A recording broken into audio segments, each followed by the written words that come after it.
Friends, आज के इस वीडियो अध्याय 11 हंसते हुए मेरा अकेलापन से आप सभी के लिए ऑब्जेक्टिव और सब्जेक्टिव लेकर आए हैं।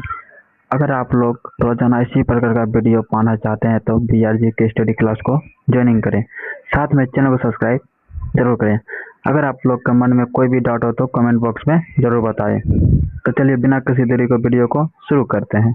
आपका पहला सवाल है, कविता संग्रह है। ए जख्म पर धूल, बी रामचंद्र शुक्ल, सी हंसते हुए मेरा अकेलापन, डी कविता का साक्षात्कार। तो आपका सही जवाब है साथियों ए जख्म पर धूल। आपका अगला सवाल है, हंसते हुए मेरा अकेलापन किस विधा में लिखित है। ए पत्र विधा में, बी डायरी विधा में, सी कथा विधा में, डी जीवनी विधा में। तो आपका सही जवाब है साथियों बी डायरी विधा में। आपका अगला सवाल है, हर आदमी उस संसार के रचता है जिसमें वह जीता है और भोगता है। यह कथन किसका है। ए जयशंकर प्रसाद का, अंग्रेजी का, सी मलियज जी का, डी प्रेमचंद्र का। आपका सही जवाब है साथियों सी मलियज जी का। आपका अगला सवाल है, मलियज ने किस मंत्रालय में नौकरी की। कृषि मंत्रालय में। आपका सही जवाब है साथियों सी कृषि मंत्रालय में। आपका अगला सवाल है, निम्नलिखित में से कौन सी मलियज की आलोचना है। ए रस सिद्धांत, बी भाषा विज्ञान, सी कविता परिचय, डी कविता के साक्षात्कार। तो आपका सही जवाब है साथियों डी कविता के साक्षात्कार। आपका अगला सवाल है, पेड़ किस लिए काटे जा रहे थे। ए घर बनाने के लिए, बी ईंधन के लिए, सी बेचने के लिए, डी इनमें से कोई नहीं। तो आपका सही जवाब है साथियों बी ईंधन के लिए। आपका अगला सवाल है, मैं संयत हूँ, पानी ठंडा किसके लिए कहा है। ए लेखक ने स्वयं अपने लिए, बी अपने मित्र के लिए, सी अपने माता पिता के लिए, डी अपने परिचित के लिए। तो आपका सही जवाब है साथियों ये लेखक ने अपने स्वयं के लिए। आपका अगला सवाल है, सपनों का सुहाना रंग किस प्रकार का हो गया है। ए काला, बी लाल, सी जर्द, डी हरा। तो आपका सही जवाब है साथियों सी जर्द। आपका अगला सवाल है, लेखक के विरुद्ध कौन साजिश कर रहा है। ए अग्नि, बी पानी, सी धरती, डी हवा। तो आपका सही जवाब है साथियों डी हवा। आपका अगला सवाल है, सूचना केंद्र में लेखक को कौन मिला। ए बलभद्र ठाकुर, बी बलभद्र शर्मा, सी बलभद्र मिश्र, डी बलभद्र मेहता। तो आपका सही जवाब है साथियों ए बलभद्र ठाकुर। आपका अगला सवाल है, मलियज का जन्म हुआ था, कहाँ हुआ था, मतलब कौन सा ईस्वी में हुआ था।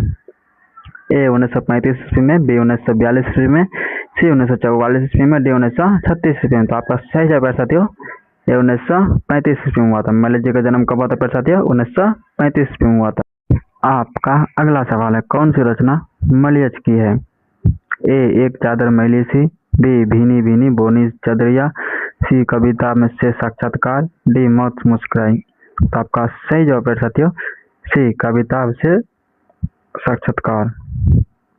आपका अगला सवाल है, कौन सी रचना मलियज की नहीं है।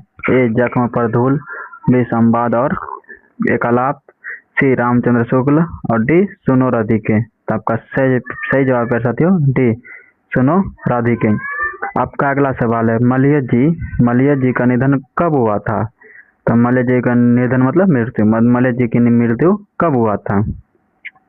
ए 26 अप्रैल 1982 को, बी 26 अप्रैल 1985 ईस्वी को, सी 22 अप्रैल 1982 ईस्वी को, डी इनमें से कोई नहीं। तो आपका सही जवाब है साथियों ये 26 अप्रैल 1982 को। आपका अगला सवाल है, सुरक्षा कहाँ से हो सकती है। ए घर के भीतर, बी अंधेरे में, सी पलायन में, डी चुनौती के झेलने पर। तो आपका सही जवाब है साथियों डी चुनौती के झेलने में। आपका अगला सवाल है, रचना और भोगने का रिश्ता कैसा होता है। रचने और भोगने का रिश्ता कैसा होता है। ऋणात्मक, बी सहयोगात्मक, डी नकारात्मक, डी निषेधात्मक। तो आपका सही जवाब है साथियों ये ऋणात्मक। तो आपका अगला सवाल है, कौन सा कथन सही है? कौन सा कथन सही है? रचा हुआ यथार्थ भोगे युवे यथार्थ के अलग है। बी सुरक्षा अगर कहीं हो सकती है तो बाहर सूरज के रोशनी में नहीं। सी दस्तावेज रचना का कच्चा माल नहीं हो सकता है। डी आदमी होने के शर्त यह रचा जाता भोग जाता संसार नहीं है। तो आपका सही जवाब है साथियों ये रचा हुआ यथार्थ भोगे हुए यथार्थ से अलग। आपका अगला सवाल है हंसते हुए मेरा अकेलापन। हंसते हुए मेरा अकेलापन किसकी रचना है? हंसते हुए मेरा अकेलापन किसकी रचना है? ए जय कृष्णमूर्ति की, बी उदय प्रकाश की, सी मलियज की या डी नामवर सिंह की। तो आपका सही जवाब है साथियों डी नामवर सिंह की।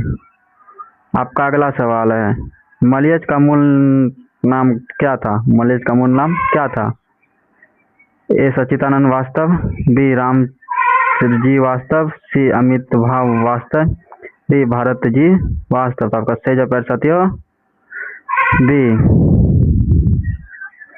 राम जी वास्तव।